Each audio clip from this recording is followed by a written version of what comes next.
इस एपिसोड में 6 नामों पर चर्चा होगी। कैलाश चौधरी, सीपी जोशी, महेंद्रजीत सिंह मालवीय, रविंद्र सिंह भाटी, ज्योति मिर्धा और वैभव गहलोत। ये 6 वो नाम हैं जो इस बार का लोकसभा चुनाव लड़े और हार गए। और चर्चा इस बात को लेकर अब होगी क्योंकि ये जो पूरा के पूरा लोकसभा का आप परिदृश्य देखेंगे तो ये 6 नाम ऐसे निकल कर आते हैं जिनके इन पराजय वाले परिणामों के बाद राजनीतिक जीवन पर बहुत प्रभाव पड़ने वाला है। राजनीतिक जीवन में थोड़ी मुश्किलें आना तय है। शुरुआत करते हैं ज्योति मिर्धा से। ज्योति मिर्धा एक ऐसा नाम जो लगातार राजनीतिक रूप से सक्रिय तो है मगर उनके हिस्से सिर्फ हार आ रही है। फिर वो चाहे कांग्रेस से चुनाव लड़ रही है तो भी ऐसी स्थिति है, बीजेपी में आ रही है तो भी हालात वही हैं। तो यहाँ से जो 2019 का चुनाव उन्होंने लड़ा था उस वक्त कांग्रेस से लड़ी थी, वो चुनाव वो लोकसभा का हार जाती है। फिर 2023 में भाजपा की तरफ आती है, पाला बदलकर भाजपा का चुनाव लड़ती है, वो विधानसभा का पुनः एक बार चुनाव हार जाती है। मगर भाग्यशाली होती है कि भाजपा उनको 2024 अभी हाल ही के लोकसभा चुनाव में पुनः एक बार नागौर से चुनाव लड़ने का अवसर देती है। पुनः परिणाम पराजय ही होता है।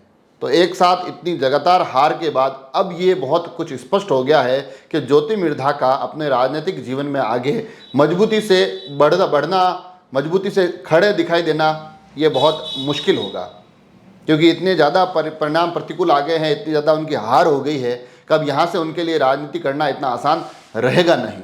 तो ये मानकर चलिए कि ये जो पराजय इस लोकसभा चुनाव में मिली है ये ज्योति मिर्धा के लिए एक बहुत मुश्किल चुनौतियों की तरह आगे पेश आने वाली है क्योंकि पार्टी ने लगातार उनके पीछे खड़े रहकर उनको मजबूती के साथ दिया है। चाहे फिर वो विधानसभा का चुनाव लड़वाना हो, विधानसभा में हार के बाद फिर लोकसभा में चुनाव लड़वाना हो, मगर अब यहाँ से तय है कि इतनी पराजय के बाद पार्टी भी इससे ज़्यादा उनको मजबूत करने की कोशिशें करती नहीं दिखाई देगी।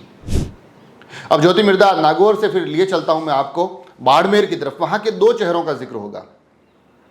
वहाँ के 2 चेहरों में जो पहला चेहरा है कैलाश चौधरी, मतलब उनके लिए स्थिति ये है कि जब परिणाम आए या फिर यूँ मानिए कि जब वोटिंग हुई उससे पहले वो उस क्षेत्र का एक बहुत प्रभावी नाम था। एक ऐसा नाम जो कि भारतीय जनता पार्टी के बड़े नेता के रूप में वहाँ स्थापित होता दिखाई दे रहा था और केंद्रीय मंत्री का दर्जा प्राप्त था। उनको चुनाव लड़ाने और उनको चुनाव जितवाने के लिए पार्टी ने पुरजोर कोशिश की। ना केवल उनको वहाँ से दोहराया बल्कि नरेंद्र मोदी से लेकर मुख्यमंत्री भजनलाल शर्मा तक वहाँ डटे रहे। नरेंद्र मोदी की वहाँ सभा होती है, मुख्यमंत्री भजनलाल तो कई बार वहाँ जाते हैं, अलग अलग समाजों से, अलग अलग संगठनों से चर्चा करते हैं, अलग अलग सेलिब्रिटी उनके चुनाव में प्रचार के लिए आते हैं। हर एक कोशिश की जाती है कि कैलाश चौधरी चुनाव जीत जाए, मगर वो न केवल हारते हैं बल्कि एक बड़ी हार उनके हिस्से आती है। केंद्रीय मंत्री तीसरे स्थान पर चले जाते हैं। तो यहाँ से अब वो जो उनका राजनीतिक भविष्य है वो बड़े ही डगमग वाली स्थिति में रहने वाला है क्योंकि जैसा कि मैंने आपको एक कार्यक्रम के दौरान बताया था कि पिछले चुनाव में 2019 में तकरीबन 3.25 लाख वोटों से जीते थे। इस बार उनके 3 लाख कुल वोट नहीं आए। तो ये स्थिति बड़ी संकटमय है। पार्टी ने इतना सपोर्ट किया उसके बाद भी अगर परिणाम इतने ज़्यादा खराब आए हैं तो यहाँ से अब उनके लिए भी संभावनाएं बड़ी कम हो जाती है।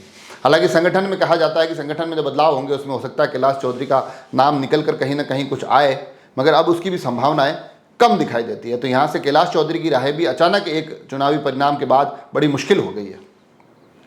और इन कैलाश चौधरी के लिए स्थितियों को जिस एक चेहरे ने मुश्किल बनाया है वो नाम होता है रविंद्र सिंह भाटी।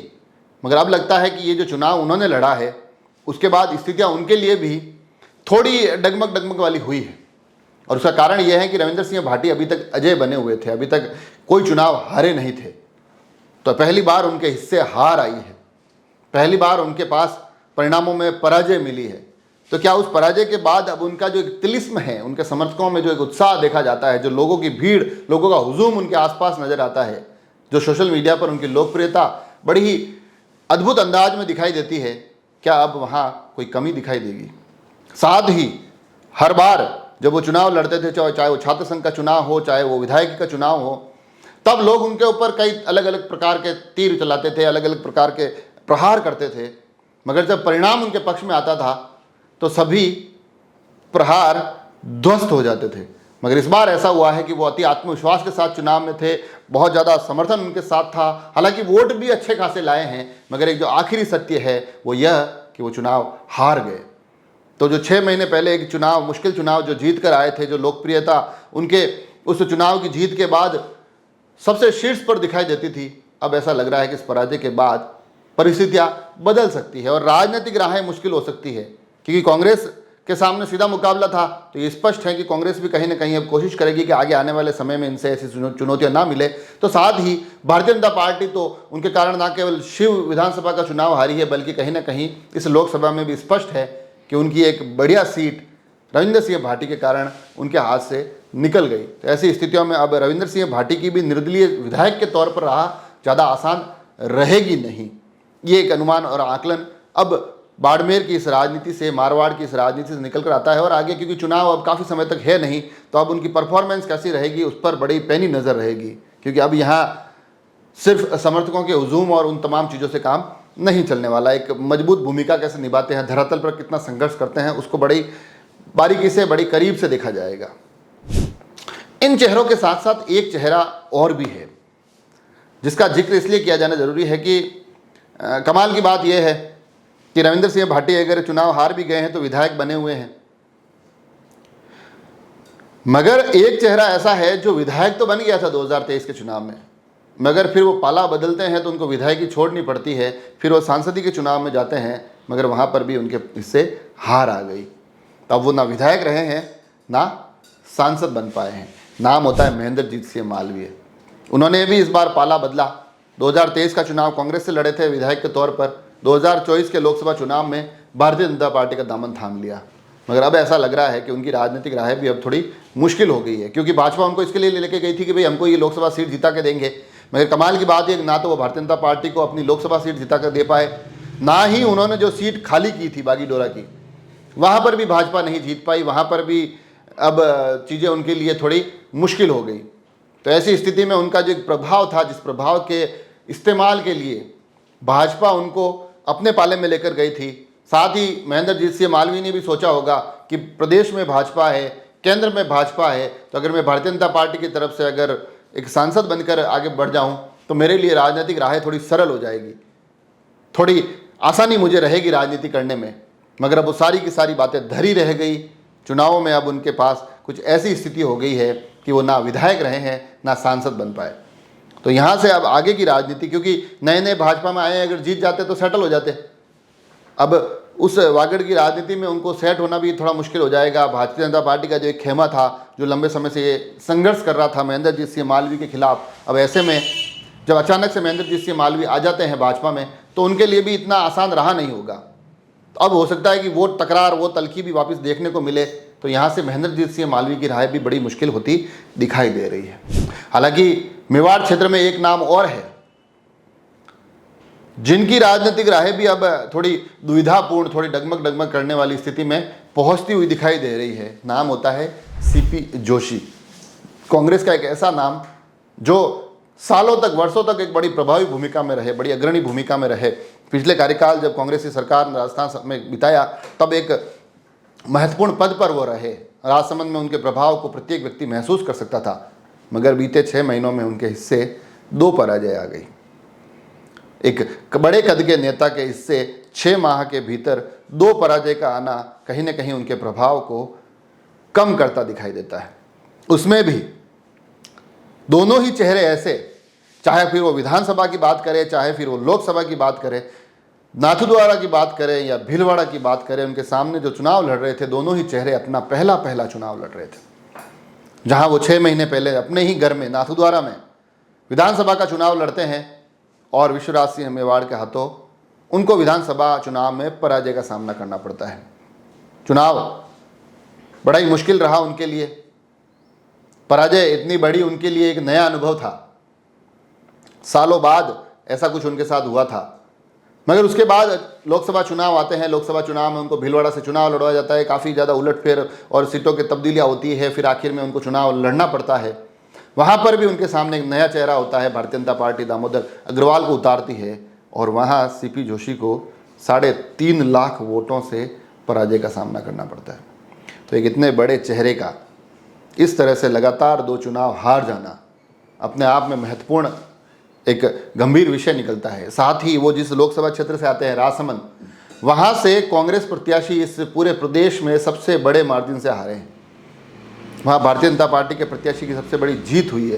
तो ये भी कहीं ना कहीं प्रश्न चिन्ह खड़ा होता है, क्योंकि शीर्ष नेतृत्व के अनुसार राजसमंद की भी कुछ जिम्मेदारियाँ उनके हिस्से आई होगी। तो ऐसे में ये परिणाम उनके लिए भी सुखद नहीं है। राजनीतिक रूप से यहाँ पर कुछ परिस्थितियाँ उनके लिए भी थोड़ी सी गंभीर होती दिखाई देती है। और आखिर में आते आते एक ऐसा नाम जो अपना लगातार दूसरा लोकसभा का चुनाव लड़ रहे थे, मगर परिणाम उनके लिए वही निकले जो पहले वाले में निकले थे। नाम होता है वैभव गहलोत।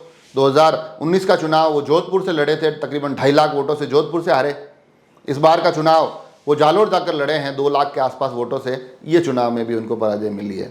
जबकि इस बार के चुनाव में ये कहा जा रहा था कि ये चुनाव वैभव गहलोत के लिए अत्यंत महत्वपूर्ण चुनाव है। अगर ये चुनाव भी वो हार जाते हैं तो फिर अगली बार टिकट किस मुंह से मांगेंगे। और इसका कारण ये बताया जाता है क्योंकि जिस तरह से उनके पिता पर अलग अलग राजनीतिक प्रहार हो रहे थे, लोग यह बात कह रहे थे कि दूसरे युवाओं को जब अवसर देने की बात आती है तब उनको उस तरह से अवसर नहीं दिया जाता है। मगर वैभव गहलोत लगातार फेल हो रहे हैं, उसके बाद भी उनको मौके दिए जा रहे हैं।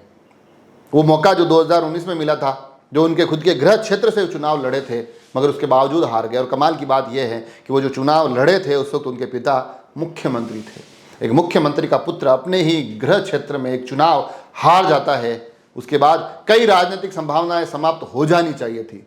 मगर कई बार मुख्यमंत्री के पुत्र होने के ये फायदे भी होते हैं कि टिकट दोहरा दिए जाते हैं, चीज़ें थोड़ी आसान हो जाती है। तो ये आसानी हुई। इस बार उन्होंने सोचा जोधपुर नहीं, जालोर सही। जालोर पहुँचे, चुनाव लड़े, लगातार सक्रिय दिखे।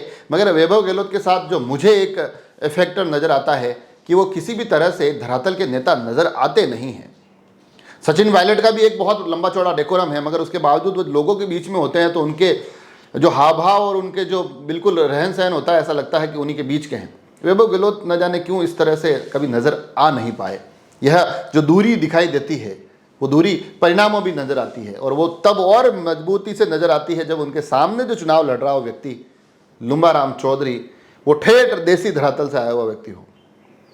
तो फिर लोग बड़ी बारीकी से उन चीज़ों को आकलन करते हैं, उन चीज़ों को बड़ी बारीकी से देखते हैं। तो ऐसी स्थिति परिस्थिति में जालोर के इस चुनाव में भी उनको 2 लाख वोटों से पराजय मिलती है। तब यहाँ से उनके लिए भी आगे की राजनीतिक राहें आसान होगी नहीं, क्योंकि अशोक गहलोत का स्वयं का कद भी काफ़ी अब सवालों के घेरे में है। चुनाव हो गया है तो चुनावों के बाद अब जो कांग्रेस की प्रभावी भूमिका 2 चेहरों के इर्द गिर्द घूमती दिखाई देती है, गोविंद सिंह डोटासरा और सचिन पायलट। तो अब ऐसे में आगे आने वाले समय में वैभव गहलोत को पुनः एक बार एक बड़े राजनेता का पुत्र होने का लाभ मिले, इतना आसान ये रहेगा नहीं। प्रश्न खड़े होंगे कि आखिर दूसरे युवाओं ने क्या बिगाड़ा है। तो ये उनके लिए भी राजनीतिक रूप से बड़ी महत्वपूर्ण चुनाव था जिसको वो हार चुके हैं। तो कुल मिलाकर ये जो 6 चेहरे हैं, ये 6 चेहरे इस पूरे के पूरे चुनावी परिदृश्य में पराजय पाने वाले वैसे 6 चेहरे थे जिनके आगे की राजनीतिक राहों पर इस परिणाम का बहुत ज़्यादा प्रभाव पड़ेगा। अगर सर्वाधिक प्रभाव की बात करूँ तो वो ज्योति मिर्धा पर देखा जाएगा, वो वैभव गहलोत पर देखा जाएगा, वो महेंद्रजीत सिंह मालवीय पर देखा जाएगा। एक नैतिक प्रभाव अगर कहीं पहुंचेगा तो वो डॉक्टर सीपी जोशी पर भी नजर आएगा, वो कैलाश चौधरी पर भी नजर आएगा। रविंदर सिंह भाटी इस मामले में सौभाग्यशाली इसलिए हैं क्योंकि वो हार कर भी विधायक बने हुए हैं, मगर परिणामों की प्रतिकूलता प्रत्येक के हिस्से आती है, कुछ उनके हिस्से भी आती दिखाई देगी। जुड़े रहे राजसमंद एक्सप्रेस से। धन्यवाद।